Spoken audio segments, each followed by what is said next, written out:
राजस्थान संवाद में आप सबका स्वागत है। आज रिजल्ट का दिन है और हम राजस्थान के चाणक्य कहलाने वाले चंद्रराज सिंघवी के पास बैठे हैं। उनसे आज जानते हैं आज के रिजल्ट के बारे में। चंद्रराज जी, अमित शाह को भारतीय राजनीति का चाणक्य कहते हैं, इसी तरह राजस्थान के राजनीति के चाणक्य आप कहलाते हैं और आपने 1 महीने पहले ही भविष्यवाणी कर दी थी जो आज रिजल्ट दिख रहे हैं, तो इस बारे में आपका क्या कहना है?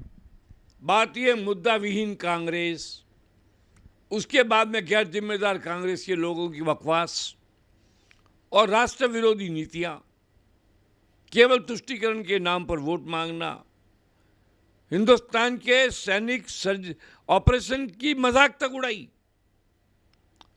क्या बोलते थे पित्रोदा जी, क्या बोलता था थरूर, क्या बोलता था मणिशंकर अय्यर, क्या उम्मीद करते थे आप इनसे? तो लोगों के मन में कांग्रेस के प्रति नफरत का बीज पैदा हो गया था और इधर देशभक्ति का उत्तुंग शिखर पर बैठा था। मुस्कुराते मुस्कुराते मोदी ने पाकिस्तान को झटका दे दिया, हंसते हंसते हिंदुस्तान की फौज को ताकतवर बता दिया और बना दिया। कोई हालत में मोदी ने कोई कमी नहीं रखी, स्वाभिमान का उच्चतम शिखर पर कीर्तिमान बना दिया नरेंद्र मोदी ने। तो लाभ तो मिलना ही था। इनको अपने वोट बैंक की चिंता थी, उसको राष्ट्र निर्माण की चिंता थी। कितना बड़ा फर्क था। जनता सब जानती है, जनता मूर्ख नहीं है। मैंने पहले ही कह दिया था कि राजस्थान में खाता नहीं खुलेगा। मरी हुई सरकार बनाने में हमारा योगदान था, इसके लिए हमने पश्चाताप किया है। आपने जो कहा था खाता नहीं खुलेगा, वो सत्य साबित हो रहा है। एक तरफ जहां कांग्रेस के हर कार्यकर्ता, हर बड़ा नेता जितना हो सके मोदी को गाली दे रहा था, क्या ये भी कोई मुद्दा नहीं है? बहुत बड़ा मुद्दा। राष्ट्र के कर्णधार को आप चोर कह रहे थे। ये भूल गए कि महाभारत में जब कौरव पांडव युद्ध हुआ, तब पांडवों जैसी विजयी सेना भी जाकर के रात को भीष्म पितामह के पांव छूती थी। सोचना चाहिए तो देश का प्रधानमंत्री है, तुमने उसकी मजाक बना दी, उसका मखौल बना दिया। कैसी गैर जिम्मेदाराना बात है कांग्रेस से? तो कांग्रेस ने व्यक्तित्व था ही नहीं, विपक्ष बिखरा हुआ था, महागठबंधन कोई गठबंधन नहीं था। वो तो महामूर्खता का एक प्रतीक मात्र था, जो एक जातीय गठबंधन के अलावा कुछ भी नहीं था। इसलिए हार होना ही तय था और हार हुई, पत्ता साफ हो गया। तो मोदी जी को जितनी गालियां दी, ये महसूस होता है कि जनता ने उसको नकार दिया है। आपको एक बात बताओ, ये भारत की जनता संस्कारों पर जीवित है, ये भारत की जनता आत्मसम्मान पर जीवित है, ये भारत की जनता राष्ट्रीय स्वाभिमान के लिए मरती है, ये भारत की जनता भूखी रह सकती है, ये भारत की जनता किसानों को कम मिले तो मंजूर कर लेगी, पर कोई देश का अपमान करे उससे मंजूर नहीं करेगी। और कांग्रेस के नेताओं ने बारी बारी एक से एक बढ़कर देश के अपमान करने वाली बातें कही। इसकी सजा उनको मिलनी चाहिए थी और मिली। अब मैं कहता हूं 370 जाएगी, कॉमन कोर्ट बनेगा, 2 से ज्यादा बच्चे पैदा करने की फैक्ट्रियां बंद होगी। आने वाले दिनों में जनसंख्या का अनुपात नहीं बदलेगा। आजाद कश्मीर को आजादी के लिए कश्मीरी आकर के हाथ जोड़ेंगे। वो कहेंगे मोदी हमें अपने कश्मीर में मिला लो। कश्मीर के अंदर तिरंगा लहराएगा, कश्मीर में गुरुद्वारे बनेंगे, कश्मीर के ब्राह्मण स्थापित होंगे, कश्मीर का विकास होगा, वहाँ के गरीब मुसलमानों की भी आर्थिक स्थिति सुधरेगी, प्रदेश भक्ति की भावना होगी। कोई 2 प्रधानमंत्री की बात नहीं करेगा, कोई 2 देश की बात नहीं करेगा, कोई 2 राष्ट्र की बात नहीं करेगा। इस सुंदर सपने के साथ, पूर्ण बहुमत के साथ मोदी जी आए हैं।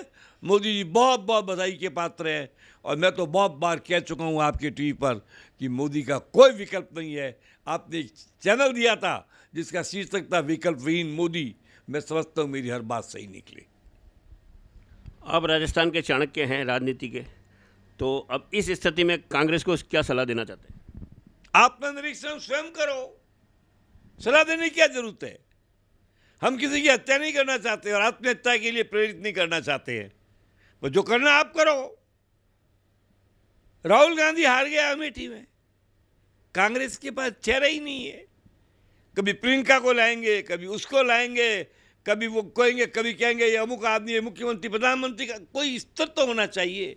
क्या कांग्रेस का इतिहास रहा है? जवाहरलाल नेहरू, इंदिरा गांधी, उसके बाद अटल बिहारी वाजपेयी, उसके बाद में नरसिम्हा राव, उसके बाद में नरेंद्र मोदी, इन बड़े बड़े व्यक्तियों की तुलना में कांग्रेस का नेता है कौन? कांग्रेस का कोई नेता जिला स्तर से बना नहीं बचा है, राष्ट्रीय स्तर तो बहुत बड़ी बात है। इसलिए पतन तय था और पतन हुआ। पराभव से भी सबक लो। हम नहीं चाहते विपक्ष पूरा मर जाए। हम कहते हैं हार गई तो क्या हुआ, स्वीकार करो, मोदी के अच्छे कामों के सहयोगी बन के खड़े हो जाओ, आलोचना मत करो। देश के प्रधानमंत्री को चोर कहने से चोर नहीं बनता है। और फिर मोदी जैसा आदमी बर्दाश्त तो कर गया, दूसरा कोई होता तो शायद बर्दाश्त नहीं करता। शर्म नहीं आई 3 दिन पहले बिहार के 2 आदमियों ने कहा चुनाव हार गए तो सड़कें रक्त रंजित हो जाएगी, खून की होली खेली जाएगी। उसकी आलोचना तक कांग्रेस ने नहीं की। उसी टाइम कांग्रेस को उसकी आलोचना करनी चाहिए थी। सारे विपक्ष को, ऐसे अपराधियों को जो ऐसा बोले हैं उनको जेल भेज देना चाहिए था। मगर राष्ट्र का इनको कोई मतलब ही नहीं है। राष्ट्र से मतलब है तो केवल भारतीय जनता पार्टी को और उसकी जो सैन्य वाहिनी है राष्ट्रीय स्वयंसेवक संघ, उसके एक एक सिपाही के कण कण के अंदर उसके खून की एक एक बूंद में देशभक्ति बहती है। जब भी राष्ट्र संकट में होता है उस आरएसएस को गालियां देते थे, तुम्हारे पास तो यूथ कांग्रेस ही नहीं है, कहाँ आरएसएस, कहाँ तुम, कोई बराबरी नहीं है। कांग्रेस के जितने मुख्यमंत्री, भूतपूर्व मुख्यमंत्री खड़े थे, सभी हार गए। आप क्या कहेंगे? भूतपूर्व थे, हार गए। अभूतपूर्व होते तो जीत जाते। वो अभूतपूर्व थे ही नहीं, वो भूतपूर्व होने ही लायक थे। अब मैं अशोक गहलोत का पुत्र 2,64,00,000 वोट से चुनाव हारा है। केवल एक कमलनाथ का बेटा जीता, बाकी सब हारे। ज्योतिरादित्य हार गया। कोई बड़े से बड़ा आदमी नहीं बचा। क्यों? आम जनता के मन में था कि हमें देश को आगे बढ़ाना है, विश्व शक्ति बनाना है। अमेरिका और चाइना के सामने सर खड़ा करके जी उस देश की जरूरत है। हमें तिरंगे को घर घर में कश्मीर में फहराना है। कोई बात नहीं थी। अब आप बताइए, जो तब जब 300 कांग्रेस को ये लिखने का जरूरत थी कि हम 370 की धारा को हम कभी नहीं हटाने, तुम्हारे हाथ में है क्या? वो हटा देगा।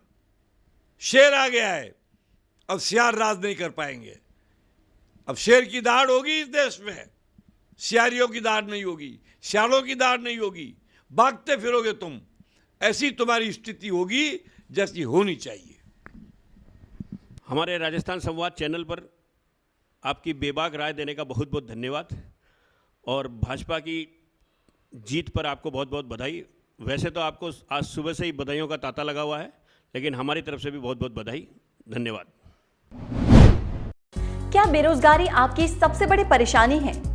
और क्या आपको भी बहुत पढ़ने के बाद कोई जॉब नहीं मिल पा रहा?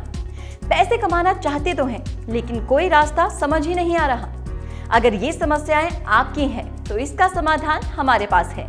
डिजिटल तकनीक के इस जमाने में वो लोग रोजगार की बिल्कुल फिक्र नहीं करते जिनके पास डिजिटल तकनीक का पूरा ज्ञान होता है। इस ज्ञान को पाने के लिए आपको सीखनी होगी डिजिटल मीडिया, जिसको केवल 3 महीने सीखने के बाद ही आपके पास नौकरी और व्यवसाय करने के हजारों विकल्प खुल जाएंगे। इस कोर्स के बारे में ज्यादा जानकारी के लिए कॉल करें 9001299672।